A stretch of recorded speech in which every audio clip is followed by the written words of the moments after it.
In today's video, I am going to teach you how to exit full screen mode in Google Chrome. To begin, open Google Chrome on your computer if it is not already open. Make sure Chrome is the active window on your screen. This is important because the keyboard shortcut only works when Chrome is selected. If you have multiple windows open, click anywhere inside the Chrome window, so your computer knows that is the app you want to control. Once Chrome is open and active, press the F11 key on your keyboard.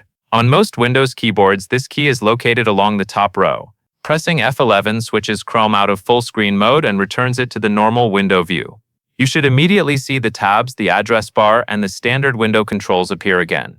If Chrome was already in normal view, pressing F11 will do the opposite and put it into full screen mode. So if nothing seems to happen the first time, check whether the screen changes and then press it again if needed. The F11 key acts like a toggle, which means it turns full screen mode on and off. On some keyboards, especially laptops, you may need to hold the function key while pressing F11. If pressing F11 by itself does not work, try pressing function and F11 together. That is often necessary on compact keyboards where the function keys have extra features assigned to them. This is a very quick fix, and once you know the shortcut, it is easy to remember anytime Chrome fills the entire screen. That covers everything you need to know.